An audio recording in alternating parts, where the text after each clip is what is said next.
नमस्कार दोस्तों, एक बार फिर से स्वागत है आप ही के YouTube चैनल पर। दोस्तों आज जो ये इंपॉर्टेंट अपडेट है ये निसान मैग्नाइट, रेनो की काइगर और रेनो की ट्राइबर के लिए है। और इसी के साथ साथ वो लोग जो हाइब्रिड गाड़ियों में सीएनजी लगवाने का प्लान कर रहे हैं या हाइब्रिड इंजन की गाड़ी है जिनके पास, उनके लिए ये अपडेट है। दोस्तों अपडेट काफी इंपॉर्टेंट है और काफी जेन्युइन अपडेट है।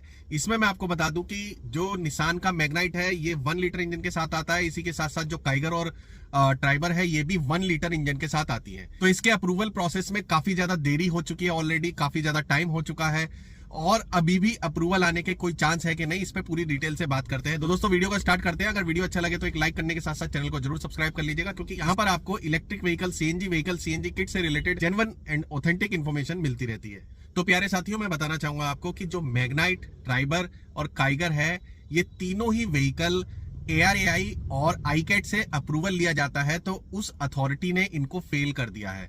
यानी कि इन 3 व्हीकल्स को जब टेस्टिंग के लिए भेजा गया था ICAT के पास, तो ICAT के जो नॉर्म्स होते हैं, BS6 के नॉर्म्स और बाकी जो टेस्टिंग होती है, उन टेस्टिंग जो पैरामीटर्स हैं उनके, उसमें फेल पाई गई हैं, यानी कि फेल हो गई हैं।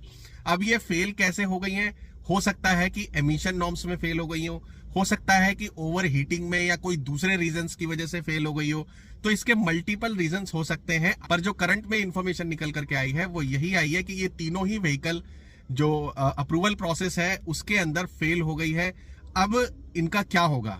दोस्तों मैं बता दूं कि फेल होने का मतलब ये नहीं होता कि इनको कभी अप्रूवल नहीं मिलेगा। इनकी दोबारा से रीटेस्टिंग की जाएगी, यानी कि राउंड 2 में इनको हो सकता है कि अप्रूवल मिल जाए और गाड़ियां पास हो जाएं।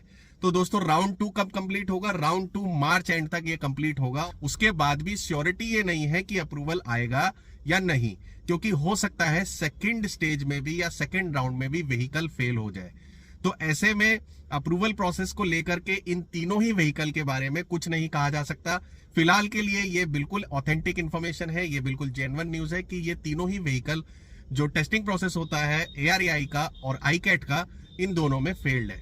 तो ऐसे में अभी आप अगर CNG इंस्टॉलेशन कराने का सोच रहे हैं तो आपको अनऑथोराइज तरीके से CNG लगवानी पड़ेगी, यानी कि विदाउट RC एंडोर्समेंट आपको CNG इंस्टॉलेशन कराना पड़ेगा, जो कि मैं बिल्कुल भी रिकमेंड नहीं करूंगा, क्योंकि इसमें काफी ज्यादा चालान की संभावना है और गाड़ी भी सीज की जा सकती है।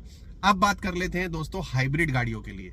तो दोस्तों देखिए, हाइब्रिड गाड़ियों के लिए मैंने पहले भी कई बार इस इंफॉर्मेशन को आपके साथ साझा किया है कि हाइब्रिड कार में CNG इंस्टॉलेशन ऑथोराइज तरीके से नहीं हो सकता है, क्योंकि हाइब्रिड जो गाड़ियां होती हैं वो ऑलरेडी 2 फ्यूल पर रन करती हैं, एक तो पेट्रोल और दूसरा बैटरी ऑपरेटेड। तो हाइब्रिड गाड़ियों में तीसरा फ्यूल को ऐड नहीं कराया जा सकता, जो कि CNG, LPG कुछ भी हो सकता है। तो ऐसे में जिनके पास हाइब्रिड इंजन के साथ आने वाली कार्स हैं, जैसे कि ब्रेजा, सियाज और दूसरी कार्स जो कि माइल्ड हाइब्रिड, स्ट्रॉन्ग हाइब्रिड या प्योर हाइब्रिड के साथ आती हैं, उनमें CNG इंस्टॉलेशन का जो अप्रूवल है वो ना तो अब आएगा और ना ही बाद में आएगा, क्योंकि इसका अप्रूवल प्रोसेस जो मैंने आपको बताया कि 2 फ्यूल ही रन कर सकते हैं एक व्हीकल के ऊपर, तीसरा फ्यूल को RC में एंडोर्स नहीं किया जा सकता। तो ये एक इंफॉर्मेशन है हाइब्रिड कार्स के लिए, निसान मैग्नाइट, ट्राइबर और काइगर के लिए। तो इसके लिए आपको अभी वेट करना पड़ेगा, इसके अलावा और कोई ऑप्शन बचता नहीं है आपके पास। और हाइब्रिड गाड़ियों के लिए तो आपको वेट भी करने की जरूरत नहीं है, क्योंकि हाइब्रिड में कोई भी अप्रूवल प्रोसेस नहीं आ सकता, क्योंकि ऑलरेडी 2 फ्यूल RC में एडेड है। तो दोस्तों ये एक बड़ा अपडेट था जो आपको देना था। इसके लिए अब आप वेट करिए मार्च एंड तक का। उसके बाद सेकंड राउंड में जब व्हीकल पास हो जाता है तो अप्रूवल आ जाएगा, और अगर सेकंड राउंड में भी ये तीनों व्हीकल फेल हो जाते हैं तो ऐसे में फिर अप्रूवल के कोई चांस बचते नहीं है। तो दोस्तों आशा करता हूं वीडियो आपको पसंद आया होगा। अगर पसंद आया हो, एक लाइक करने के साथ साथ चैनल को जरूर सब्सक्राइब कर दीजिए, क्योंकि मैं इसी तरह की authentic information time to time आपके इस चैनल पर लेकर के आता रहता हूं। तो जल्दी मिलेंगे अगले वीडियो में, तब तक अपना ख्याल रखें। जय हिंद।